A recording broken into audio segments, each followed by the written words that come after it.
그래서 지금까지가 이제 우리가 그러면 어떻게 할 거냐? 어떻게 핵 문제도 해결하고 이제 핵 문제에 대한 대책은 빼고요. 일단 어떻게 할 거냐? 그래서 내가 보기에는 이제는 우리가 통일을 위해서도 그렇고 북한의 정상 국가와 화를 목표로 그래서 이제 통일의 시대를 통일을 목표로 해야 된다. 통일을 목표로. 대북 정책은 분단 관리가 아니라 통일을 목표로 해야 되는데 이렇게 하려면 크게 이제 두 가지가 분단 평화시 보통 때 분단 평화시에 어떻게 할 거냐 하는 거하고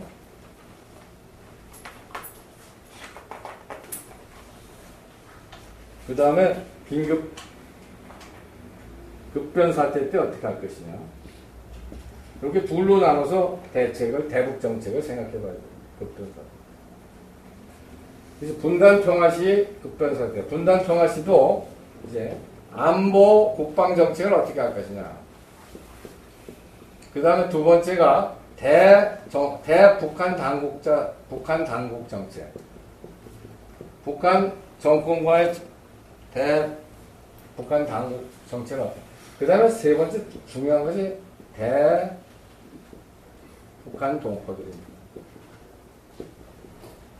북한 동포들 이게 아주 중요합니다. 근데 지금까지 북한 동포에 대한 정책이 대한민국에 없었어요. 이게 굉장히 중요합니다. 이게 나중에 내 중요성을 얘기를 좀 드리려고 합니다. 그 다음에 이제 긴급 사태가 될 때 가장 중요한 문제는 중국의 문제를 어떻게 풀까? 중국이 개입하는 걸 어떻게 다루고 그 다음에 긴급 사태의 경우에 이제 여러 가지 문제입니다. 우리가 어떻게 북한에 들어가서 그 다음 문제를 풀 것이냐 하는 겁니다. 북진의 문제가 나옵니다. 여기 아주 전략적으로 굉장히 중요한 문제가 됩니다. 같이 들어올 수가 있습니다. 같이 들어올 수. 이건 나중에 내가 한번 자세하게 시간 있으면 한번 보려고 봐드리겠는데 중국이 들어오고 우리도 북한 같이 올라갈 수가 있습니다. 그럴 때 어느 선을 가지고서 어디서 이제 만날 것이냐가 통일이 될 수도 있고 안 될 수도 있는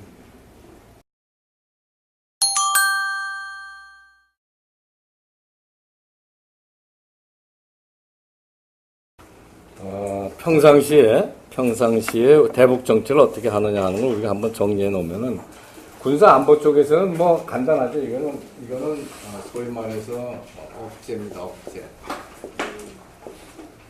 억제는 방어하고 좀 다릅니다. 방어.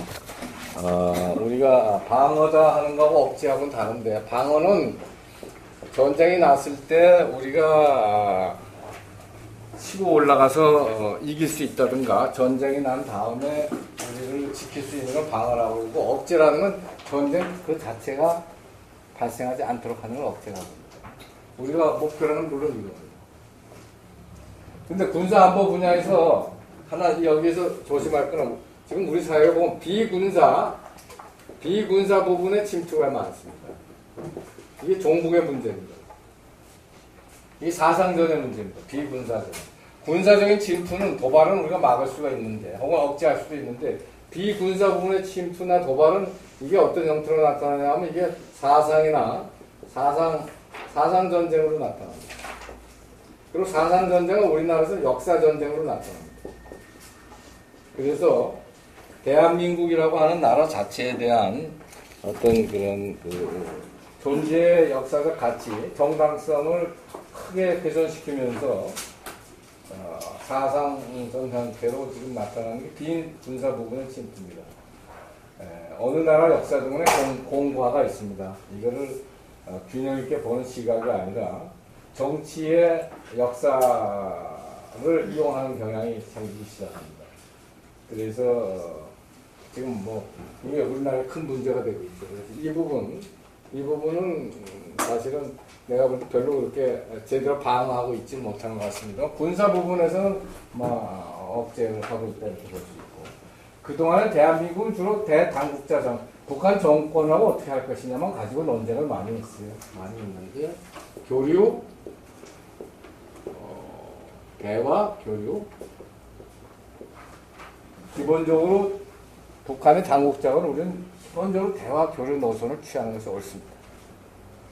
모든 교류와 대화의 가능성은 최대한 활용하는 것이 옳고 응하는 것이 옳습니다. 다만 아까도 얘기했지만 여기 상호주의라든가 그 다음에 투명성 같은 건 확실히 지키면서 교류 대화하는 것이 옳습니다. 그러니까 아까 말씀드린 두 가지 노선 중에서 뭐예요? 하나는 압박 노선이라는 게 있었고 또 하나는 뭐예요? 유화 노선이라. 기본적으로 교류 대화인 유화 노선이 옳다. 저는 그렇게 생각합니다. 다만 이거를 확실히 하자. 이거가 없어지면은 교류 협력이라는 것이 엉뚱한 잘못된 체제를 강화시키는데 기여될 수가 있다. 그래서 이걸 확실히 하자. 상호주의하고 투명성 확실히 얘기합니다. 그 다음에 대동포 정책은 제가 볼 때 이게 이제 가장 그동안에 소홀히 했던 부분이고 통일이라고 하는 관점에서는 대단히 중요한 부분입니다. 대동포 정책. 이게 그동안 소홀히 했다는 것 자체가 통일할 의지가 없었다는 거라고 저는 생각합니다. 대동포 정책은 어떤 형태로든 간에 이거는 통합으로 가야 됩니다. 설득과 통합으로 가야 됩니다.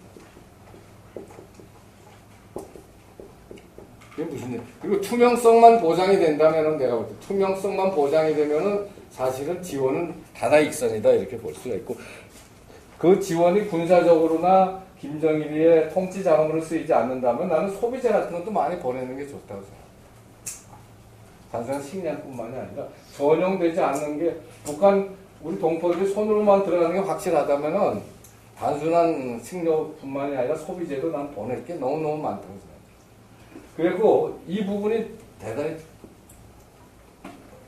통일을 하려면 북한 동포들의 마음을 잡아야 되는데 마음을 잡는 게 뭡니까? 북한 동포들의 통일을 두려워하지 말아야 됩니다. 말은 통일을 얘기하지만 북한 동포 속으로 통일을 두려워하고 있습니다. 특히 우리가 얘기하는 통일은 남한이 선도하는 통일이 될 수밖에 없습니다. 남한이 선도하는 통일이 될 수밖에 북한이 선도하는 통일, 북한 주도의 통일이 될 수가 없습니다. 결국 남한 주도의 통일인데 대동포 정책의 핵심은 남한이 주도하는 통일을 북한 동포가 축복으로 느끼도록 만들어야 돼요. 이게 결코 쉬운 일이 아닙니다. 이게 제일 어려운 일입니다. 사실 저는 이 친구들보다도 여기가 사실은 아주 중요한 부분이라고 생각합니다. 보세요. 우선 첫째 할 게 남한과 미국에 대해서 북한 동포들이 일반적으로 갖고 있는 생각이 대단히 적대적이고 불신적입니다. 어려서부터 그렇게 배웠습니다. 그 생각을 어떤 형태로든 바꿔드리지 않으면 안 됩니다. 그래서 남한에 대한 남한은 뭐 가난하고 식민지고 하는 그런 이미지와 또 그 뒤에 미국은 남한을 착취하고 등등의 이 이미지가 바로 잡히지 아니하면은 제가 볼 때는 이 설득 통합 시작이 안 됩니다.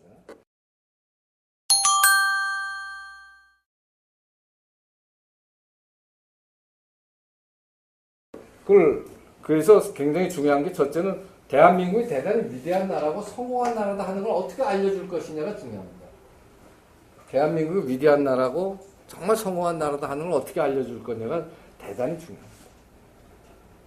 그래서 어떤 분은 DVD 같은 거 북한에서 지금 좀 보고 있는데 그 DVD 속에 한 1분짜리 광고를 넣잖아요. 그러니까 한국 사람들이 살고 있는 모습을 보여주는.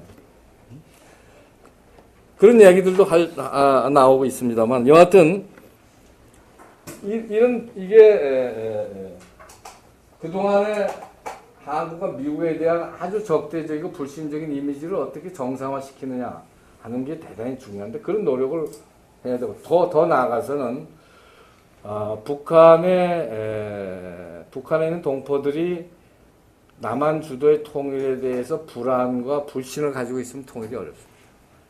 이게 기회다. 통일이 새로운 기회다. 우리가 라고 다수가 느끼도록 만들어주려면 어떻게 할 것이냐가 대단히 중요합니다. 왜 그러냐면은 이렇게 보는 것 같아요. 북한에 지금 세 계급으로 나눠집니다. 하나는 핵심 계층이 있습니다. 특권 핵심 계층, 그 다음에 동요 계층, 그 다음에 적대 계층 이렇게 나눠집니다. 핵심 계층이 아이들까지 합치면 약 700만으로 봐서 인구의 핵심 계층이 28%, 핵심이 핵심 지지, 이게 이제 특권, 그 안에서 특권 계층이 28% 정도. 그 다음에 동료 계층, 왔다 갔다 하는 계층이 약 45% 정도. 그 다음에 적대 계층이, 이건 북한에서 이제 힘든 사람들이죠. 27% 정도. 대충 이렇게 나눠집니다. 아마 이 친구들은 굉장히, 다수가 굉장히 나빠질 거라고 볼 것입니다. 그리고 동료 계층의 일부는 나빠질 거라고 볼 것입니다.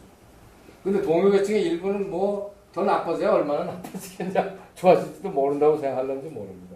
적대 계층은 좋아질 거라고 보는 사람들이 더 많은지도 모릅니다. 그래서 이거는 사실 지금 현재로 어떤 거라고 얘기할 수는 없어요, 정확하게. 그러나 내가 이걸 제기하는 거는 북한에 나아질 거라고 생각하는 사람도 있겠지만 나빠질 거라고 하는 사람이 적지 않은 수가 존재하고, 이것이 핵심 계층일 거란 말이에요. 대부분 이게 당의 중요 핵심 계층이란 말이에요. 이 친구들이 나빠지게 된다면 저항하기 시작하겠죠, 어떤 형태로든 간에. 그래서 사실은 나중에 이제 문제가 되겠습니다만은, 이제 통일 과정이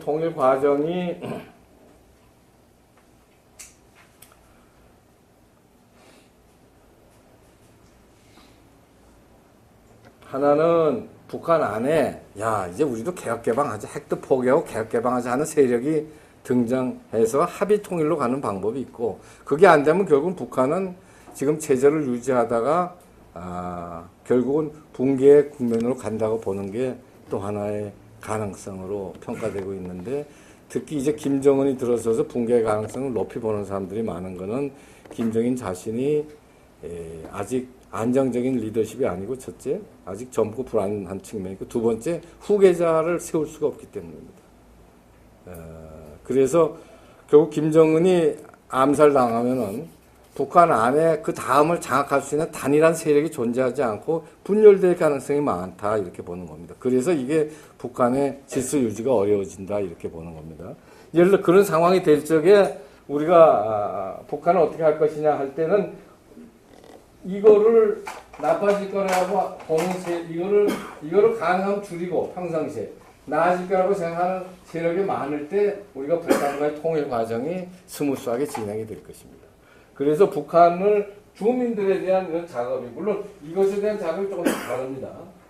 다르지만은 이런 문제에 대해서 깊이 고민하고 어떻게 하면 이분들한테 우리가 통일이 자신들한테 희망이다, 축복이다. 통일이 새로운 고통이나 이게 아니라 이거를 어떻게 전달하고, 또 그러기 위해서 우리가 어떻게 교류 협력하고 북한 동포, 이게 아주 굉장히 중요한 핵심적인 부분. 이 부분이 성공 여부가 중요합니다. 그래서 참 묘한 게, 지금 대한민국 안에서도 통일을 부담으로 생각하는 분들이 많잖아요. 똑같이 북한도 그렇습니다. 그래서 결국 통일이 남한한테도 축복이고 북한 동포들한테 축복이라고 하는 사실을 설득해내는 작업이 중요한 겁니다, 사실. 근데 그동안에 그런 노력은 대단히 미흡했어요. 그러면 북한 동포들한테 어떻게 설득할 거냐? 굉장히 중요한 방법 중에 하나가 뭐겠어요? 여기 와 있는 탈북 한 26,000으로 된다 그러던데, 최근에. 25,000의 탈북 동포들하고, 여기 지금 재중 동포들 중에서 한국에 사시는, 활동하시는 분이 약 50만 좀 넘을는지 모르겠는데, 이분들이 수시로 북한하고 여러 형태로 정보 교류를 하지 않겠습니까? 그러면 그분들이 한국에 와서 느끼는 거, 야, 정말 한국이 이 국민들이 통일을 얘기를 하고, 통일을 위해서 우리가 좀 힘들어도 통일을 통해서 새로운 시대를 맞겠다 하고, 북한에서 내려온 동포들에 대한 태도, 조선 쪽 동포들에 대한 태도가 이렇더란 말이야. 여기 희망이 있다, 이 나라가. 근데 여기 와보니까 그냥 이기적이고 자기들만 알고 말이지, 통일이고 동포 문제는 그냥 전에 남의 일처럼 생각하는 사람이 다수다. 이렇게 되면은 이게 어려워지는 겁니다. 이건 굉장히 잘못하는 겁니다, 사실은. 그래서 한국에 제대로 된 정책 리더십이 있으면은 여기 와 있는 우리 북한 관련 동포들, 중국 동포든 북한에 내온 동포들에 대해서 엄청난 투자를 해야 되고, 엄청나게 우리가 관심을 갖고 이분들을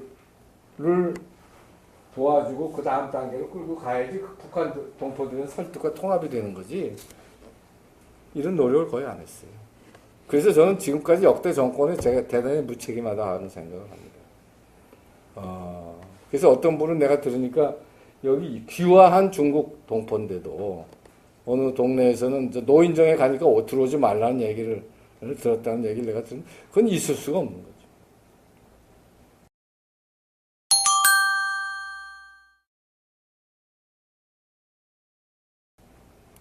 그래서 이분들이 통일을, 그리고 통일이 속으로, 그리고 또 하나는 이분들을 안심시키는 부분입니다. 저보다 이분들을 뭐 적대 세력은 뭐 세상에 망해도 나아지겠지 이렇게 생각하는지 모르지. 하도 북한에서 고통받는 세력이니까. 그러나 동요 세력의 일부와 핵심 세력은 이제 통일되면 대단히 불안한 게 자기들 지위가 어떻게 될지 모릅니다. 자기들 직장이 어떻게 될지 모릅니다. 이 부분을 어떻게 할 거냐는. 그 다음에 또 하나는 자기들 진 죄가 있습니다. 핵심 계층 중에서요, 내가 보기에 20세 이상이 약 400만 됩니다.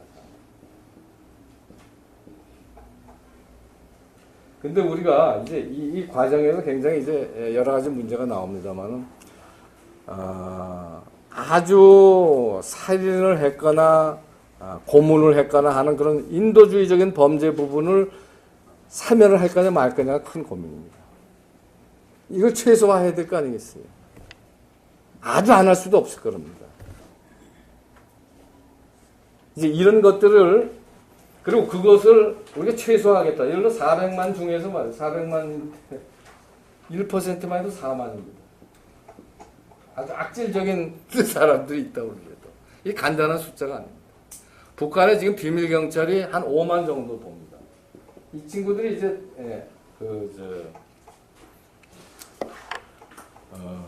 경우에 따라서는 아주 여러 가지 인도적인 그런 이제 활동을 많이 인도적이지 못한 거죠. 그러니까 토처를 한다든가 살인한다든가 하는 활동을 하지 않을 수 없었을 텐데, 경제적인 부패 부분을 우리가 용서한다 하더라도 이런 부분을 우리가 또 용서하려고 해도 북한 동포들 용서하지 말자고 그럴 겁니다. 그래서 그걸 어떤 수준으로, 적정 수준으로 줄이느냐 하는 게 대단히 중요하고, 줄였다 그러면 그것이 적어도 이 사람들한테 어떤 형태로 알려져야 됩니다. 당신들이 다 고통받는 거 아니다 말이야. 아주 최소한도 할 것이다 말이야. 그리고 그걸 북한 동포들한테 이해시켜야 되고 남한 동포들한테 또 이해시켜야 됩니다. 그래서 이제 소위 사면의 문제, 어디까지 사면할 거냐. 이분들의 직장은 어떻게 보장할까요? 더 나아가서는 이거 모두가 경제발전 비전을 보여줘야 됩니다. 그래서 우리가 통일 후에 남북한이 과도기에는 우리가 이렇게 살 수 있도록 해드리지만, 결국은 남북한 경제를 이렇게 관리하면 우리가 같이 경제가 떠올라서 모두가 정말 그 고용과 발전이 보장되는 시대를 열 수 있다 하는 구체적인 프로그램을 우리가 짜야 돼요. 그리고 그걸 알려줘야 돼요. 음으로 양으로. 북한의 경제개발 계획 안을 우리가 갖고 있어야지. 통일 비전 속에 그게 들어있어야 된다는 거예요. 내가 보기엔 북한 경제가 통일 단계 들어가면 한 25%씩 연 증가할 거예요. 성장률이 20% 내지 25% 정도씩 성장할 겁니다.